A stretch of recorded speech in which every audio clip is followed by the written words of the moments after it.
Welcome to Boris Island. Goodbye European Union. C'est ce qu'ont signé les Britanniques pro-Exit jeudi dernier durant le référendum de la sortie de la Grande-Bretagne de l'Union européenne. Et il s'avère que les pro-Exit ont souhaité une bonne chance pour les Européens qui ont été, ou il s'avère qu'ils ont été touchés par un mauvais œil. Mais bien, mes chers téléspectateurs, aussi les Européens ont été touchés par le jeu de la démocratie. Donc, mesdames et messieurs, bonsoir. Je suis très ravi de vous retrouver dans cette nouvelle édition, dans votre émission semi-quotidienne directe, votre fenêtre sur les grands débats qui touchent le monde entier. Bien sûr, le Brexit, c'est un sujet qui a occupé le devant de la scène politique et économique, mais aussi de la scène de la sécurité dans le monde entier. Et en fait, pour la première fois, l'Union européenne ne s'élargit pas, mais perd membre de poids, c'est-à-dire le Royaume-Uni. Après l'annonce de résultats définitifs, la journée de vendredi a été ponctuée de réactions en cascade, chute des cours boursiers, déclarations en chaîne des grands groupes et des entrepreneurs. Donc, tout le monde pose presque la même question. Le Brexit va-t-il plonger l'Europe dans une nouvelle crise financière? Donc, je dois vous présenter ce reportage qui peut vous proposer plusieurs réponses.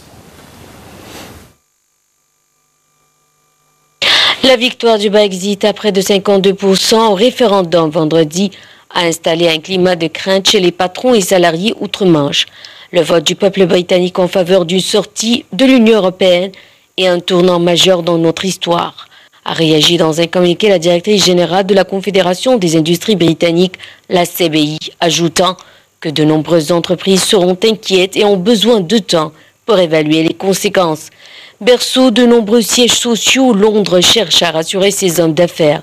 Les acteurs de la City avaient prévenu avant le référendum qu'une sortie de l'Union européenne aurait un impact très négatif sur ses opérations financières. Les grands groupes français ont rapidement voulu rassurer leurs investisseurs et leurs clients. 7e partenaire commercial de la France, le Royaume-Uni constitue en effet un débouché conséquent pour les entreprises de l'Hexagone, dont il absorbe un peu plus de 5% des exportations. De leur côté, les jeunes entrepreneurs français installés à Londres ne cachent pas leur déception. En conséquence du Brexit, la livre sterling a vu son cours s'effondrer. Une mauvaise nouvelle pour les Britanniques, mais pas forcément pour les touristes étrangers. Leur pouvoir d'achat va s'accroître puisque leur monnaie vaut plus que la monnaie britannique. L'annonce du Brexit a sonné comme un coup de massue pour beaucoup d'expatriés britanniques. En France, ils sont quelques 172 806 ressortissants à avoir appris la nouvelle avec stupeur. Pour soulager leurs préoccupations, certains se tournent vers les associations chargées de défendre leurs intérêts. Le Brexit va aussi créer des difficultés aux Britanniques qui souhaitent se déplacer en Europe. Jusqu'à présent, un simple document d'identité suffisait pour se déplacer au sein de l'espace Schengen, bien que le Royaume-Uni n'en soit pas membre. La sortie du pays du bloc des 28 devrait impliquer une demande de visa en cas de voyage en Europe continentale. En sortant de l'Union européenne, dont le premier budget historique est celui de la politique agricole commune, la PAC, les agriculteurs britanniques devront dire adieu à une enveloppe de 4 milliards d'euros d'aide. Les marchés financiers qui ne croyaient pas à une sortie de la Grande-Bretagne de l'Union européenne ont eu un réveil difficile vendredi en apprenant la victoire du Brexit à près de 52%. La bourse de Paris recule de près de 7%, celle de Londres près de 8% et la place financière de Francfort environ 10%. Certains analystes redoutent déjà des dégâts sur les prix des actifs financiers comparables au choc intervenu en bourse après la faillite de la banque Lehman Brothers en septembre 2008. Les actions chutent sur toutes les places asiatiques. Au Japon, la bourse de Tokyo a baissé de plus de 7,92% et Hong Kong recule 4,7%. Le cours de la banque britannique HSBC a perdu plus de 10% sur la place asiatique. Les futurs à Wall Street donnent en toute première indication une baisse de 5% des valeurs américaines. Les banques centrales ont déjà prévenu qu'elles se tiendraient prêtes à tout faire pour éviter qu'une panique s'installe sur les marchés financiers.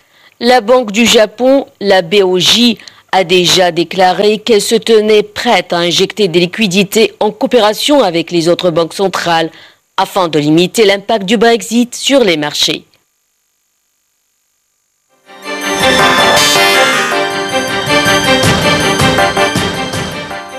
C'est vrai que le 23 juin sera une date qui va marquer pour un longtemps l'histoire de l'Europe moderne. Et à l'image même d'un pays déchiré, la presse britannique a été divisée samedi sur le séisme du Brexit. Certains journaux se réjouissant de la naissance d'une nouvelle Grande-Bretagne, donc entre guillemets, se réjouissent de la naissance d'une Grande-Bretagne, quand d'autres assommés s'exclamaient, entre deux guillemets, encore une fois, que diable va-t-il se passer maintenant? Donc, ce sont les réactions des journaux et des médias britanniques. Et au lendemain même du référendum qui ont abouti à la décision du retrait du Royaume-Uni de l'Union européenne, les chefs d'État et d'organisations internationales ont multiplié les déclarations commentant cette décision historique pour le vieux continent. Donc, je dois vous proposer un reportage de Dalia Karam. Après ça, c'est le temps des analyses. Et dans cette deuxième partie de cette édition, nous allons jeter plus de lumière sur le côté sécurité économique et politique en ce qui concerne le séisme du Brexit. Les Britanniques ont pris leur décision. Ils quittent l'Union européenne. Le référendum est sans appel. Ils sont 51,9% à avoir voté jeudi pour que le Royaume-Uni quitte l'Union européenne. Commentant cette décision, le secrétaire général de l'ONU, Ban Ki-moon, a souhaité l'Union européenne continue d'être un partenaire solide pour les Nations unies sur les questions humanitaires, la paix et la sécurité, y compris les migrations. Il a aussi espéré que Londres continue d'exercer un rôle dirigeant dans de nombreux domaines, notamment en matière d'aide au développement, soulignant que l'ONU continuera de travailler avec le Royaume-Uni et l'Union européenne, tous deux d'importants partenaires. De son côté, Christine Lagarde, la directrice générale du FMI, a exhorté l'Union européenne et la Grande-Bretagne à assurer ensemble une transition en douceur vers une nouvelle relation économique, notamment en clarifiant les procédures et les objectifs généraux qui guideront ce processus. La dirigeante du FMI a également assuré soutenir fermement les engagements des banques centrales britanniques et européennes d'injecter des liquidités sur le marché et de limiter toute volatilité financière excessive. C'est l'histoire qui frappe à notre porte, a de son côté dit le chef de l'État français François Hollande dans une déclaration à l'Élysée suite au choix des Britanniques. Une décision qui, selon lui, met l'Europe à l'épreuve et appelle des changements profonds sous peine de voir la dilution et le repli l'emporter. Le président français a aussi déclaré que les procédures prévues par les traités seront rapidement appliquées tout en promettant de continuer à travailler avec ce pays ami. L'ancien président français Nicolas Sarkozy a demandé vendredi, après la victoire du Brexit, un nouveau traité européen prévoyant notamment le renforcement des contrôles aux frontières et l'arrêt du processus d'élargissement de l'Union européenne. La chancelière allemande a d'ailleurs regretté dans une déclaration à la presse le coup porté à l'Europe par le Brexit et mise en garde contre toute réaction hâtive de l'Union européenne et a appelé à analyser la situation avec calme et retenue, l'évaluer et ensuite prendre ensemble les bonnes décisions. Le président américain Barack Obama a quant à lui pris acte vendredi du Brexit, affirmant que le Royaume-Uni et l'Union européenne resteraient des partenaires indispensables des États-Unis. Les habitants du Royaume-Uni en parlaient et nous respectons leur décision, a indiqué dans un bref communiqué M. Obama, qui avait pris très clairement position en faveur du maintien du Royaume-Uni dans l'Union européenne. Le vote historique en faveur d'un retrait du Royaume-Uni de l'Union européenne est dû à l'attitude présomptueuse et superficielle du gouvernement britannique qui a organisé le référendum, a de son côté estimé vendredi le président russe Vladimir Poutine. Les conséquences de ce vote seront globales, a-t-il estimé, tout en précisant qu'il fallait attendre pour savoir si celle-ci serait plutôt positive ou plutôt négative.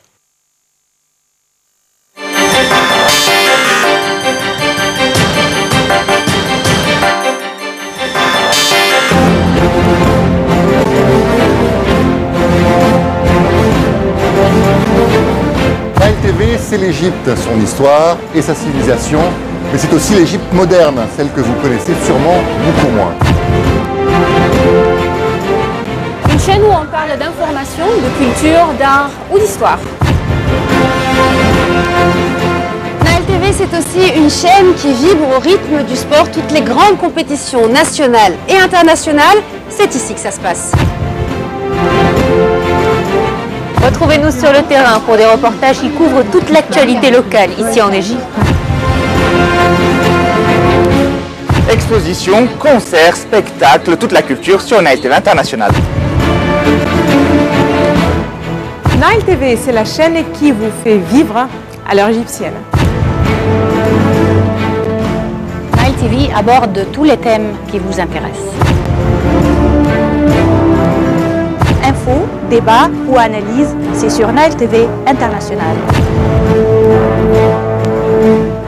Nile TV International, c'est la voix francophone de l'Égypte.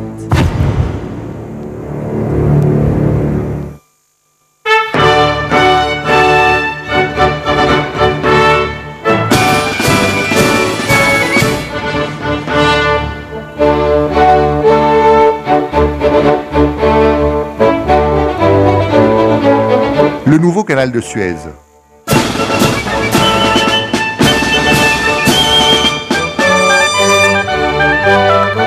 Un projet national.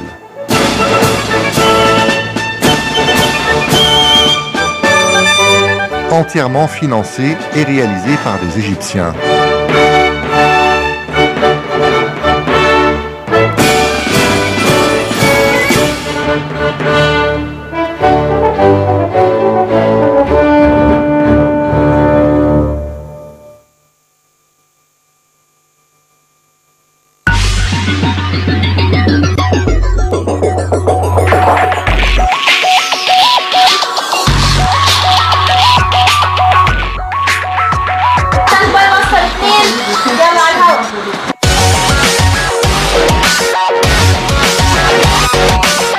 Ravi de vous retrouver et une nouvelle édition de Direct.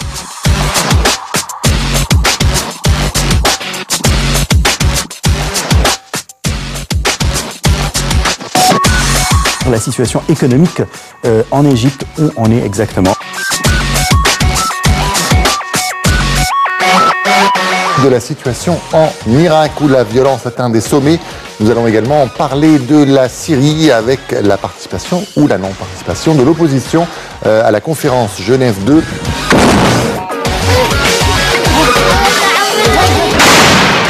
C'est dans la joie et la bonne humeur que les Égyptiens sont descendus par milliers pour célébrer les 40 ans de victoire de la guerre d'octobre.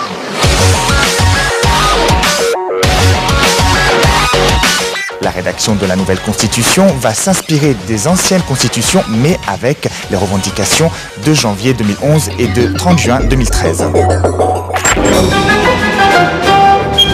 Direct aux horaires suivants sur Nile TV International.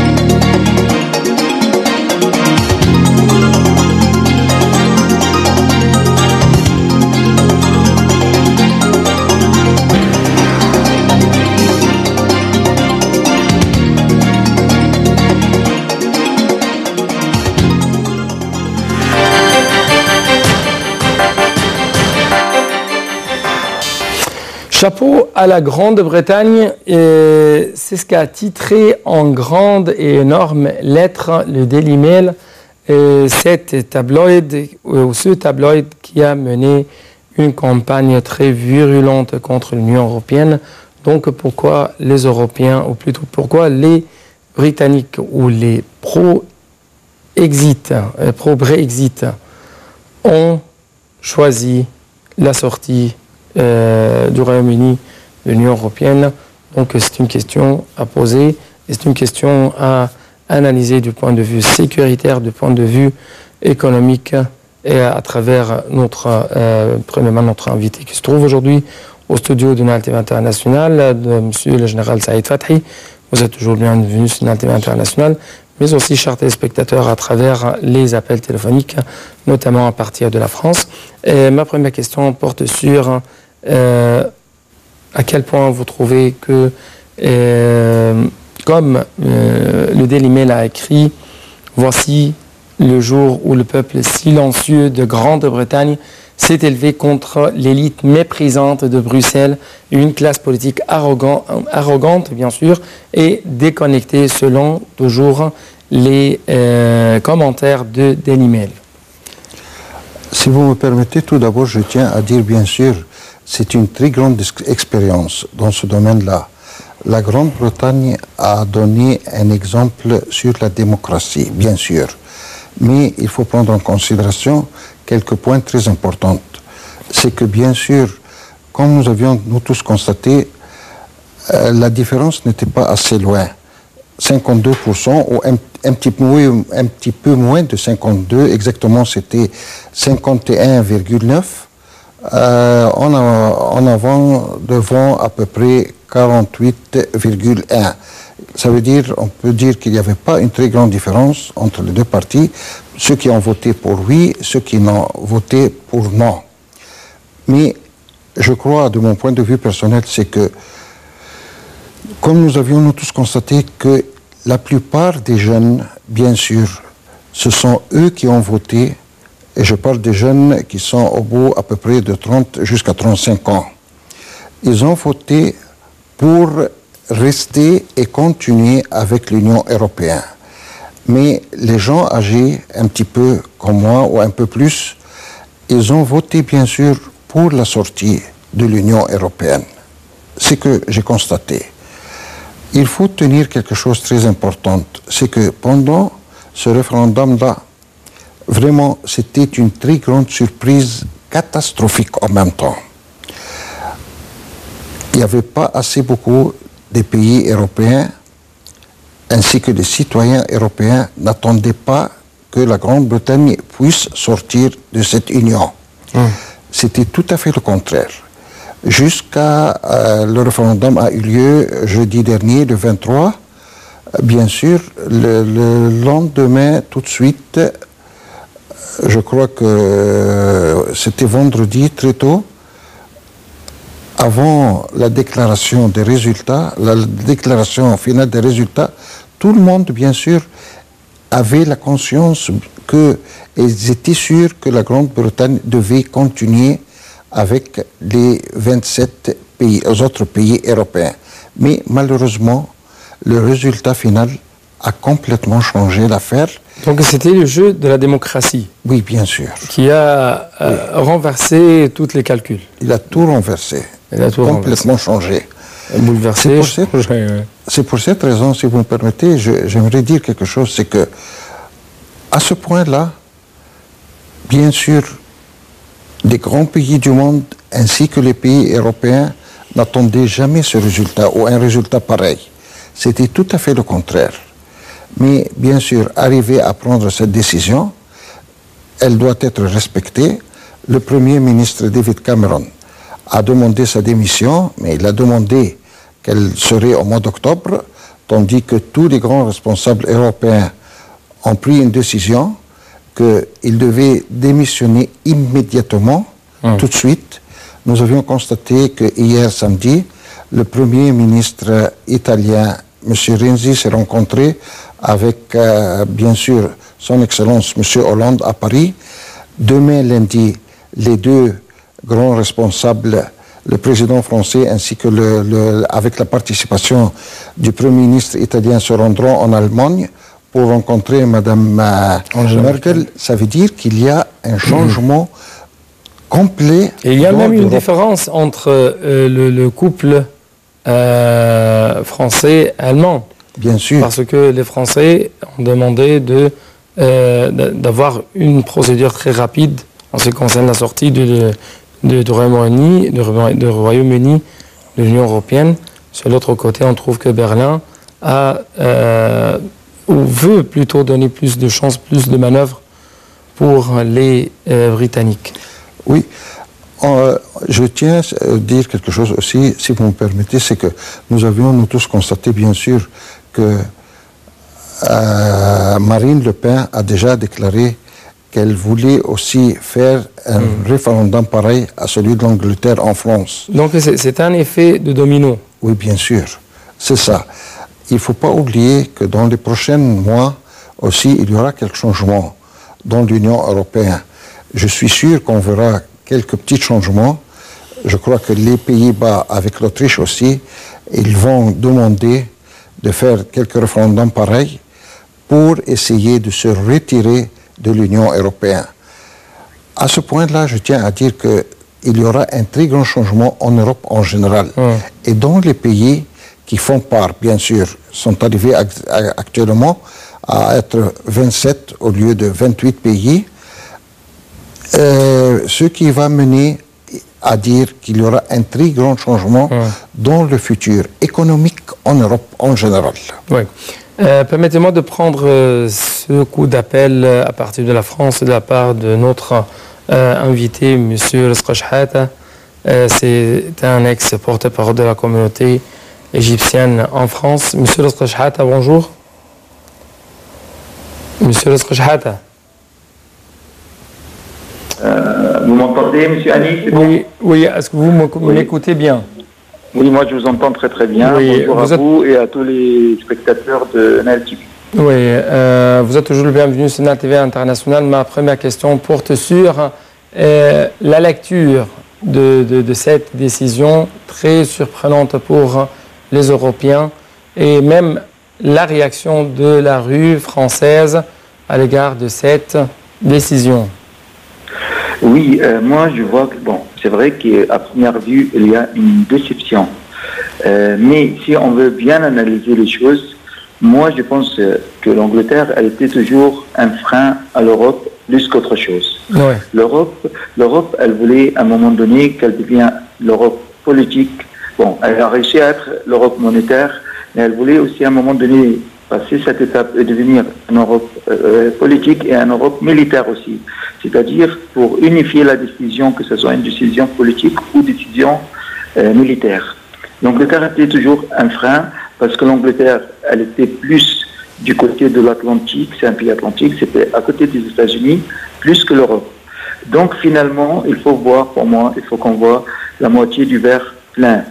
Puisque là, on voit que qui sont l'Europe, les trois plus grands pays de l'Europe, c'est l'Allemagne, c'est la France et c'est l'Angleterre.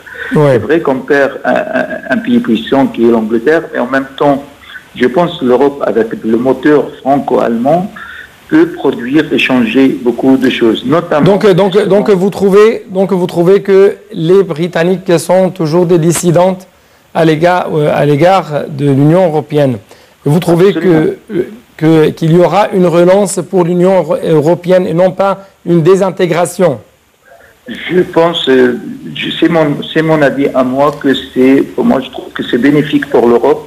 Oui, mais comment vous analysez actuellement cette différence entre les Allemands et les Français en ce qui concerne les procédures à adopter et à appliquer pour la sortie du Royaume-Uni de l'Union européenne? Oui, bon, écoutez, on sait tous, nous savons tous que l'Allemagne, c'est l'économie de l'Europe. L'Allemagne, c'est le pays qui aide tous les autres, économiquement, qui aide tous les autres pays européens, y compris la Grande-Bretagne. La France, elle passe un moment très très dur au niveau de l'économie. Tout ça, c'est dans le cadre des élections présidentielles qui seront l'année prochaine. Mais en même temps, le moteur franco-allemand a toujours bien fonctionné, que ce soit au niveau des décisions politiques ou au niveau des décisions militaires. Donc moi je suis plutôt optimiste. Je dis, bon, si l'idée de l'Europe, c'est l'union de tout le monde, je pense que l'Angleterre était un frein. Rappelez-vous, toutes les positions politiques, les Anglais, systématiquement, ils allaient vers la position américaine, qui était souvent loin de la position européenne. Ouais. Et donc là, ça libère la France. Et surtout pour un point très important, vous savez très bien que la France a initié une conférence de paix internationale pour le Moyen-Orient. Ouais. Je pense que ce frein il est enlevé, ce qui va permettre à la France d'aller plus loin et peut-être enfin trouver une solution, un arrangement de paix au Moyen-Orient, ce qui va changer beaucoup de choses, que ce soit en Europe ou au niveau du Moyen-Orient. Donc moi je pense que c'est vrai, à première vue c'est un choc. L'Angleterre, le grand pays, le pays qui avait toujours un soleil quelque part dans le monde pour lui. Et ça sera en même temps un effet de domino au sein de l'Union européenne et ça sera plus ou moins une désunion au sein du Royaume-Uni. Absolument. Moi, je vois les choses de cette côté-là. Vous voyez, les Irlandais, par exemple, et même des Anglais, ils sont en train de demander en masse la nationalité irlandaise, voire la nationalité française. Parce qu'ils savent qu'avec un passeport européen, leur vie, ça sera beaucoup plus facile qu'avec un passeport anglais. On ne sait pas si ça va affecter les visas ou autre chose. Je ne pense pas, parce qu'avant que l'Angleterre rentre dans l'Union européenne, les Français ou les Européens, ils allaient en Angleterre sans visa, au moins les Français. Mais aujourd'hui, on ne sait pas. Oui, mais à quel point vous trouvez qu'aux yeux des Français et aux yeux de la rue française, les Allemands, en premier lieu, bien sûr, Angela Merkel, et la politique d'austérité adoptée de la part de l'Allemagne, la position allemande, elle est un peu différente. L'Allemagne, c'est le pays payeur tout le temps. Donc maintenant, elle sait que l'Italie a des problèmes économiques, la Grèce, l'Espagne, et tout ça, c'est le payeur d'impôts allemand qui paye pour ces pays-là. Et donc, pour l'Allemagne, c'est normal qu'il y aura une déception. Mais moi, je pense que même les Allemands, à un moment donné, pour avancer, parce qu'il faut avancer. Si on fait l'Europe à 27 ou à 28, c'est pour avancer. Mais c'est ce que je veux dire. Ce que je veux dire, aux yeux des Français, aux yeux des Européens, à quel point vous trouvez que les Allemands sont accusés d'être les responsables de voir une poussée de la part de l'extrême droite, une poussée de la part des populistes, de la part des nationalistes au sein de l'Europe. Moi, je pense que ça, c'est le terrorisme surtout qui a poussé les extrêmes droites partout, que ce soit en Autriche ou en France même. On verra, les élections s'approchent. Mais je veux dire, c'est le problème du terrorisme qui était le premier paramètre par rapport à ça. Les problèmes économiques, elles ne viennent pas après. Mais en tout cas, pour moi, la conséquence que l'accès de la Turquie en Europe, il sera beaucoup moins de chances que la Turquie peut intégrer l'Europe après la sortie de la Grande-Bretagne. C'est-à-dire, moi, en tant que citoyen français d'origine égyptienne, si on me dit l'Angleterre sort de l'Europe et ça complique l'accès à la Turquie, je suis satisfait, je serai encore plus heureux parce qu'il ne faut pas que la Turquie fait partie de l'Europe. Oui. Est-ce que ce sont les jeux de la démocratie qui ont fait ou qui ont poussé à prendre cette décision? Bien sûr. Bien sûr. Mais dans tous les pays européens, le peuple, il est souverain. C'est le peuple qui décide. D'ailleurs, il va démissionner. Apparemment, M. Cameron, il va démissionner. Et c'est normal parce que lui, il demandait de rester en Europe. Son peuple lui a dit non, on sort de l'Europe. Donc, le résultat de ça, c'est la démission du Premier ministre anglais. Mais comment les Européens, les Français même, ont observé Nigel Farage qui a menti sur une de ses promesses phares de pro-exit. Par exemple, selon lui, le pro-exit proposait de réserver les 350 millions de livres, soit 430 millions d'euros, qu'ils estimaient que le Royaume-Uni donnait chaque semaine à l'Union européenne, au National Health Service ou la sécurité sociale britannique. Oui, bien sûr, tout n'est pas rose. On ne peut pas avoir une solution qui est bonne partout ou mauvaise partout. Dans chaque position, il y a des bonnes choses et des mauvaises choses. Donc, si les Français ils bénéficient un peu de ce que vous êtes en train de dire, c'est désolant, mais il faut voir, moi, stratégiquement, il faut voir l'Europe parce que l'Europe, pour moi, je milite pour que l'Europe soit un seul pays, que ce sera les États-Unis d'Europe. Si elle veut faire face à la Chine et aux États-Unis et à la Russie, il faut que l'Europe soit plus unifiée. Et l'Europe, elle sera unifiée quand il y aura une seule décision politique, une seule décision militaire. Là, on va vers un système fédéral qui est les États-Unis d'Europe. Et je pense que c'est bien pour la France, c'est bien pour l'Allemagne. Dernière question, bien sûr, il y avait des consultations avec ce qu'on appelle les familles politiques françaises, avec le président français François Hollande. Bien sûr, en ce qui concerne le Brexit. Et comment vous avez observé les déclarations de Marine Le Pen, notamment que Saddam a promis aux Français d'organiser un référendum sur la France exit?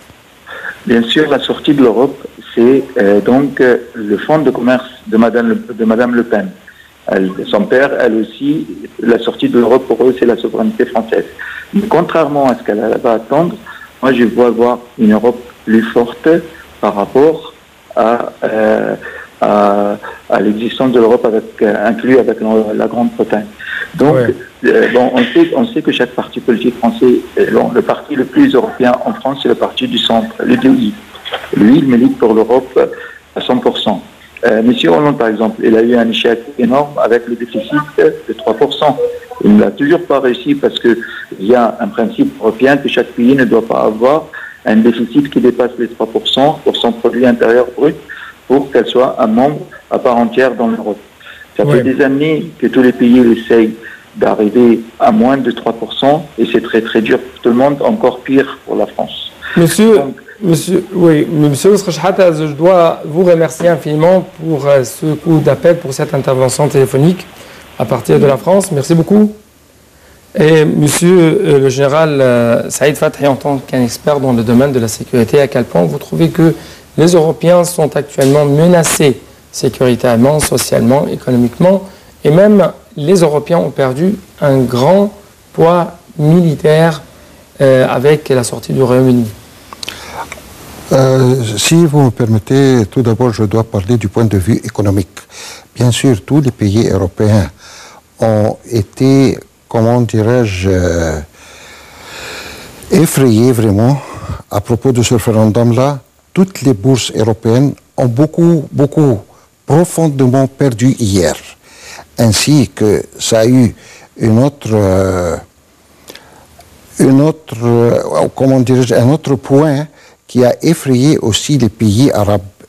Notre bourse ici a beaucoup perdu ce matin-là, ainsi que les bourses des pays arabes. Bien sûr, c'était un point très très important, très stratégique dans le monde entier. Ce qui se passait là-bas était quelque chose de vraiment extraordinaire et en même temps, pas mal de gens n'attendaient pas ce résultat-là. C'est pour cette raison je tiens à dire que dans le prochain futur, ça veut dire dans quelques mois, il y aura beaucoup des intentions et des accidents du point de vue économique en Europe en général et dans le monde arabe d'une manière spéciale. Ça, c'est si on parle du point économique. Bien sûr, du point sécuritaire, je dois dire, l'Union européenne, bien sûr, sont des grands pays. Ils savent bien comment se défendre. Mais en perdant l'Angleterre, qui représentait une très grande puissance pour eux, bien sûr, ça doit affaiblir leur force pour une certaine période, afin qu'ils puissent se réunir de nouveau. Quand vous faites quelque chose, n'importe où, vous saviez bien ceux qui sont avec vous, ceux qui sont autour de vous, ceux qui sont en train de vous aider. Une fois que vous saviez qu'une de ces gens-là ou une de ces endroits-là qui essayent d'une part ou d'autre de vous aider et que vous mettez vos mains entre eux, une de ces grandes puissances est déjà été hors de cet acte-là, bien sûr, ça doit immédiatement donner une certaine faiblesse à tous les autres pays européens. Aussi, d'une autre part, il faut prendre en considération qu'il y avait pas mal de nombre des personnages qui se trouvent, par exemple, dans le monde arabe et dans quelques autres pays africains, qui essayaient d'une part ou d'autre d'affronter les frontières ou de passer les frontières nous savions bien le pont qui se trouve entre la France et l'Angleterre. Ouais. C'était facile de se promener ou d'aller d'une part à d'autre. Avec la nouvelle situation, tout ça, ça va changer. Ces immigrants-là, dont lesquels je viens de parler quelques instants, bien sûr, les frontières anglaises seront complètement fermées devant eux. Il n'y aura plus, bien sûr, les moyens et les possibilités qu'ils avaient à l'avance, qu'ils pouvaient pénétrer par n'importe quel pays européen en ayant l'occasion de rentrer en Angleterre et surtout par les frontières françaises, ça sera complètement fermé devant eux. Ouais. Bien sûr, ça va, tous ces immigrants, où est-ce qu'ils vont aller? Ils reviendront de nouveau, soit en France, soit aux différents autres pays européens. Ça causera beaucoup des problèmes de chômage pour ces pays-là. L'Angleterre, et je ne crois pas, bien sûr, de mon point de vue personnel, l'Angleterre même, bien sûr, elle va beaucoup perdre. En sortant, elle perdra beaucoup. En sortant, bien sûr, de cette union, elle perdra beaucoup. Pour différentes raisons. La première raison, du point de vue économique. Deuxièmement, le chômage va augmenter. Il n'y aura pas assez de différentes activités dans le domaine de la sécurité. Vraiment. Pourquoi? Ils seront enfermés chez eux. Je suis en train de parler des Anglais. Ils essaieront bien sûr d'une manière ou d'autre de développer leur pays, car ils ont déjà beaucoup perdu avec cette élimination-là de l'Union européenne, ce qui va leur causer beaucoup de problèmes, surtout sur le point économique. Pour essayer d'obtenir ou essayer de prendre quelques pas en avant pour avoir des bons résultats sur le point économique, ça va leur coûter beaucoup des années. Ça ne sera pas terminé très très prochainement, mais ça va durer pour plusieurs années. Ouais. Ça veut dire, je dois dire que l'Angleterre, bien sûr, est considérée un des grands pays du monde. C'est une raison ou c'est une fête que nous devons bien respecter. Mais en même temps, en sortant de l'Union européenne, elle a beaucoup perdu. Et le Royaume-Uni est menacé actuellement de la désunion. Bien sûr. De la désintégration. Bien sûr. Et n'oubliez pas qu'il y a quelques autres endroits là-bas, comme Wales, a commencé de préparer un nouveau référendum pour être aussi éliminé de l'Angleterre. Ouais. Je vous dis qu'il y aura quelques pas qui feront beaucoup de pertes à l'Angleterre même. Ouais. Permettez-moi, premièrement, de prendre un coup d'appel de la part de M. Gamil Badra, c'est un expert dans le domaine de l'économie, et notamment que vous venez de parler d'un élément très très important, c'est l'impact de la sortie du Royaume-Uni et de l'Union européenne sur les pays arabes. Monsieur Gamil Badra, bonjour. Bonjour. Bonjour, monsieur. Ma première question porte sur comment vous avez observé l'impact de Brexit sur les pays arabes et les pays du Proche-Orient. Oui, voilà, j'ai suivi les dernières phrases de votre invité et je peux dire que l'impact, d'abord c'est une grande surprise que les Britanniques puissent décider de se séparer de l'Union européenne. L'impact sera un peu, disons, plutôt négatif parce qu'il y a des accords avec l'Union européenne, inclus la Grande-Bretagne, mais ces accords devraient être restructurés et revus à cause de cette sortie.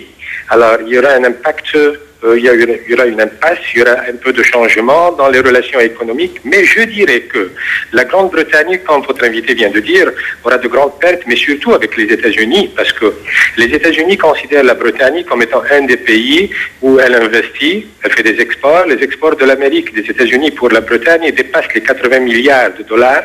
Les investissements américains en Bretagne dépassent les 800 milliards de dollars, et l'Amérique préfère avoir ces investissements dans un pays qui est membre de l'Union européenne. Ouais. Si la Bretagne décide de quitter, eh bien l'Amérique devrait peut-être trouver un autre pays alternatif, ce qui représentera une menace pour l'économie britannique. Et comme votre invité vient de dire, il y aura peut-être des problèmes de chômage, il y aura des problèmes économiques, Et surtout, je crois que les Britanniques ont choisi de quitter à cause de cette émigration des pays de l'Est, de l'Europe de l'Est. Il y a plus de 3 millions d'émigrants qui sont venus de l'Europe de l'Est, et c'est leur droit, parce que chaque citoyen dans l'Union européenne a le droit de bouger d'un pays à l'autre tout en jouissant des avantages des employés ou bien des citoyens de ce nouveau pays. Oui, mais permettez-moi de vous proposer cette question. Par exemple, les pro-Brexit ont refusé, bien sûr, comme vous venez de dire, les migrations, ainsi de suite. Mais si la Grande-Bretagne ou les Britanniques veulent faire un accord spécial avec l'Union européenne, ils doivent en fin de compte faire ou proposer leur accord en ce qui concerne la circulation des personnalités au Royaume-Uni. Absolument, absolument, ils devraient refaire. Donc en fin de compte, ils vont accepter, ils vont approuver ce qu'ils ont refusé au début. C'est-à-dire, tout est à voir, tout est à suivre, mais un jugement initial veut dire que ce n'est pas dans l'intérêt ni des Britanniques, ni de l'Union européenne, ni du monde, je dirais. Cette séparation, qui est une grande surprise, a déçu. Elle a uniquement satisfait le groupe de droite qui est dirigé par l'ancien maire de Londres avec le ministre de la Justice, etc. C'est une minorité qui est très satisfaite à cause de ce changement. Et c'est une chose que je crois que si on lit dans l'Internet, maintenant on trouve qu'il y a plus de 2 millions de Britanniques qui ont présenté une pétition pour refaire ce référendum. Je crois que ce n'est pas possible, mais vous voyez que ça veut dire qu'il y a beaucoup de Britanniques. Cette différence est entre 48% et 52%. C'est un grand nombre du peuple britannique qui veut rester dans l'Union européenne. Ouais. Mais je crois que quand vous venez de dire que l'Écosse, aussi les pays de Galles, veulent faire un autre référendum pour se séparer, ce qui cause un impact politique. Si les pays de Galles, la Scotland, comme on dit en anglais, le Wales, si l'Écosse, Scotland aussi décide de faire un référendum pour se séparer, eh bien la Bretagne sera en grande menace. Oui, j'ai ici 2 questions. Premièrement, à quel point vous trouvez que les Allemands sont les responsables de cette sortie de la Grande-Bretagne avec leur politique d'austérité? Deuxièmement, à quel point vous trouvez que la France peut remplacer le marché britannique et la France peut attirer plus d'investissements ou les investissements qui ont été placés au sein du marché britannique? L'Allemagne exporte pour le Royaume, pour la Bretagne, plus de 90 milliards d'euros par année. Ce serait une grande perte pour l'Allemagne aussi, parce que ces 90 millions d'euros, c'est de la marchandise qui est sans taxe, sans limite. Vous savez que toute marchandise qui se transporte d'un pays à l'autre dans l'Union européenne n'est pas taxée. Mais au cas où la Bretagne, comme c'est le cas aujourd'hui, va quitter dans 2-3 ans, c'est un processus, un dynamisme qui va prendre du temps. Ce n'est pas une séparation en un jour ou l'autre.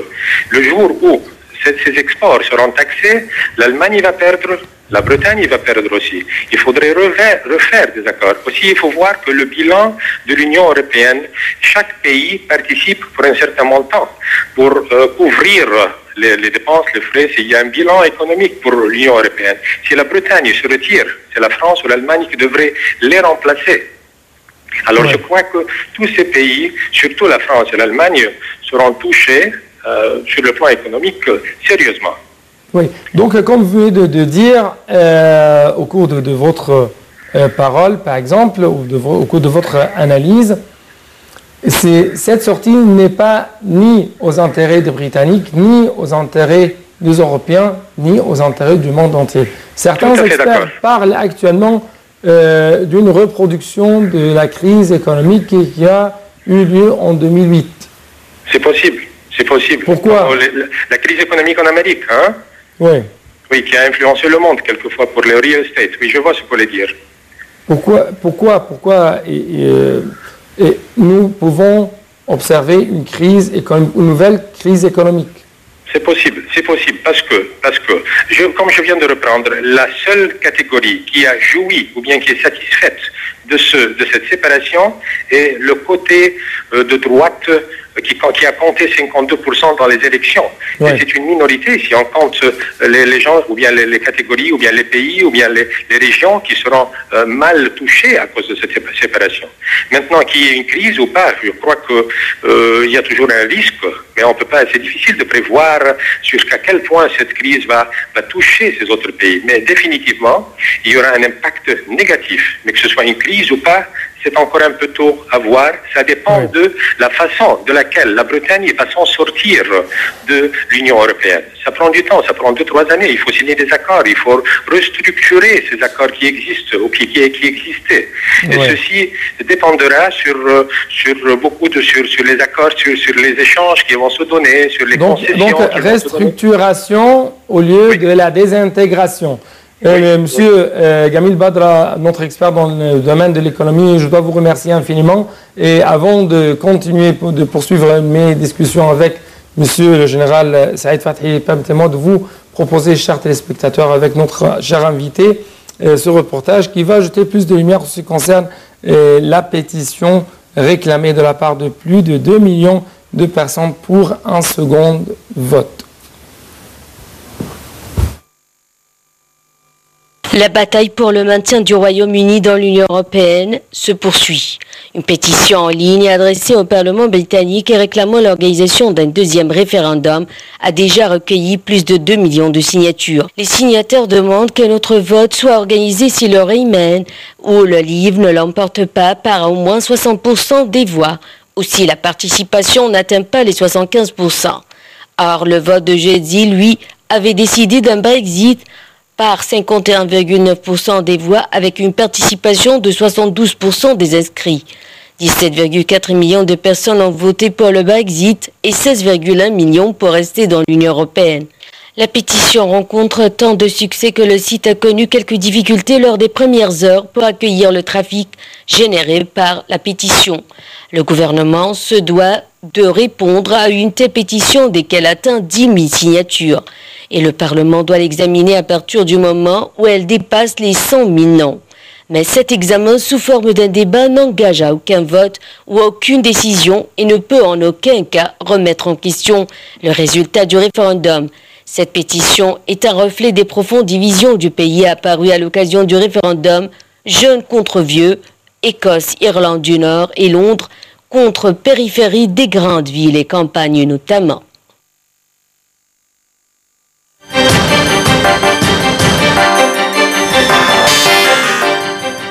Donc, une nouvelle pétition pour un second vote sur le Brexit. Est-ce qu'il y aura de nouveau? De mon point de vue personnel, je ne crois pas. Mais il faut prendre en considération quelque chose de très important, c'est qu'à peu près un peu plus de 2 millions de personnes anglais ont déjà annoncé qu'ils voudraient reprendre ou refaire un nouveau référendum. Selon la loi, non. Pourquoi? Une fois que vous avez déjà appliqué un référendum, les résultats ont été bien annoncés, ces résultats doivent être bien respectés. Mais je ne crois pas, on attendra qu'est-ce que pourrait faire ou qu'est-ce que pourrait ajouter les prochains jours, mais je ne crois pas, de mon point de vue personnel, qu'il n'y aura pas un nouveau référendum. Ouais.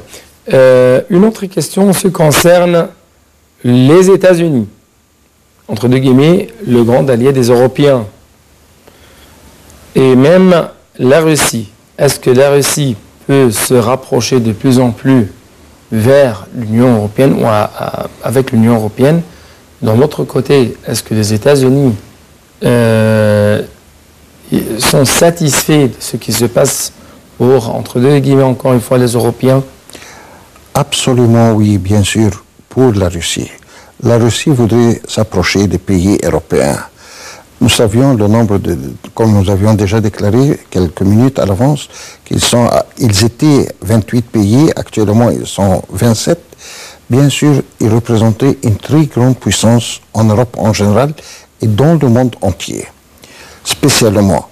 Bien sûr, ce qui commande le monde actuellement, c'est les États-Unis. Ouais. Deuxièmement, arrive la Russie. On parlait plusieurs années à l'avance que les deux grands côtés représentaient deux grandes forces et deux grandes puissances en même temps. Mais actuellement, quand on parle, il faut parler d'une manière claire. C'est que les États-Unis seuls sont considérés, ou ils se considèrent comme les plus grands pays du monde. C'est la vérité. Ils doivent suivre tous les pays. Tous les pays doivent leur suivre, bien sûr, selon leur stratégie, selon tous les plans qu'ils ont demandé à ces pays européens afin qu'ils soient appliqués. D'autre part, la Russie profite de cette occasion. Il y a un certain, comment dirais-je, éloignement entre les pays européens et les États-Unis. Bien sûr, les États-Unis, quand ils présentent quelque chose, tout d'abord, avant de présenter n'importe quelles que soient ces conséquences, ces consultations-là, ces précautions, ils cherchent leur propre intérêt. Où sont les intérêts des États-Unis? Les États-Unis, je crois, de mon point de vue personnel, ils ne sont pas arrivés jusqu'à présent à réaliser ce qu'ils pouvaient profiter de l'Union européenne. Bien sûr, ça a causé quelques dommages à l'économie américaine. D'autre part, bien sûr, la Russie était un peu loin. Actuellement, je crois qu'avec ce nouveau changement dans les pays européens, la Russie sera le premier pays qui va s'approcher tout de suite de ces 27 pays européens pour essayer de prendre la place des États-Unis. Pour essayer, bien sûr, d'avoir des très bonnes relations dans les différents domaines, et spécialement dans le domaine économique. Oui. Nous avons actuellement en ligne de l'ANTV International M. Khaled Abdelhafiz. C'est un journaliste qui va nous parler à partir de la France. Vous êtes toujours le bienvenu sur l'ANTV International, M. Khaled Abdelhafiz.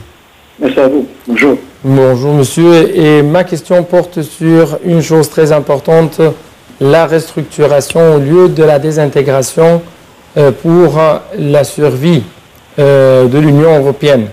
N'est-ce pas, monsieur?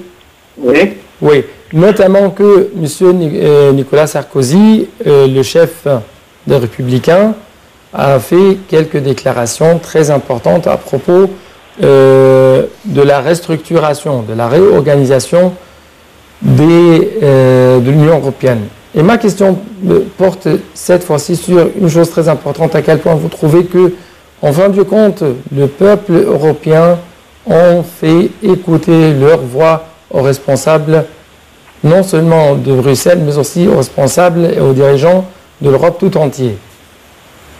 Oui, exactement. Malgré une campagne médiatique qui est très forte pour empêcher le Brexit, mais tout effort n'ont pas pu faire déclarer le peuple notre volonté, notre choix. Et c'est très important, parce que les conséquences sont quand même, c'est un acte historique dont les conséquences seront remarquables et qui vont avoir des effets à long terme. Ouais. En effet, la sortie de la Grande-Bretagne diminue énormément le pouvoir de l'Union européenne. Ouais. Déjà, c'est un des deux pays qui ont un voix de vote, de veto, l'Assemblée, donc le Conseil de sécurité de l'Assemblée nationale des Nations Unies.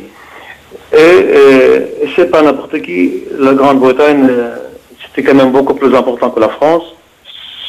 Son rayonnement diplomatique, ses réseaux d'influence s'étend sur tous les continents.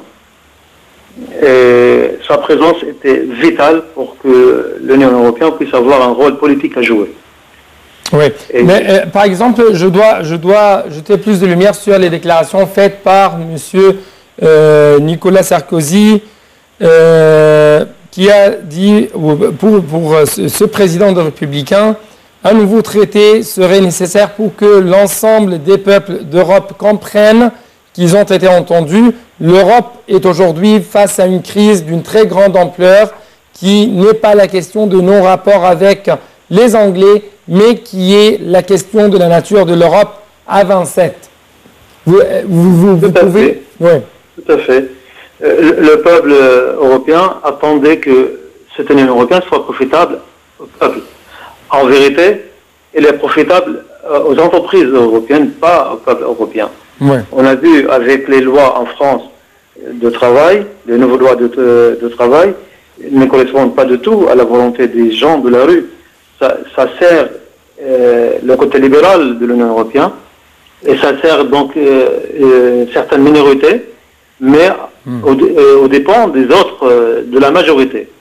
Et donc, ce qui s'est passé en Grande-Bretagne, c'est quoi exactement?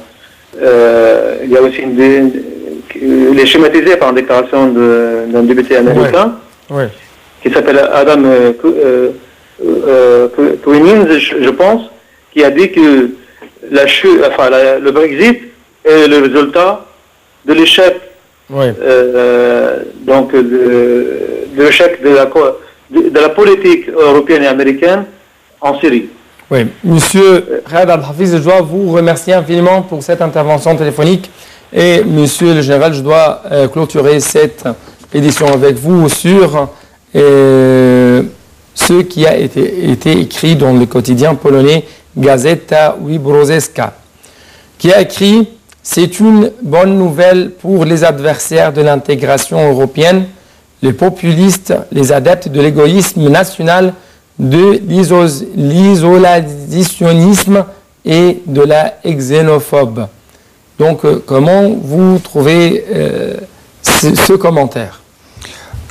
Bien sûr. C'est-à-dire, est-ce que ça sera un effet irréversible, la désintégration de l'Union européenne? Non, je ne peux pas dire ça mais exactement, mais il faut prendre en considération quelque chose de très important, c'est que après ce nouveau changement dans l'Europe en général, bien sûr, chaque pays a le droit de chercher ses propres intérêts.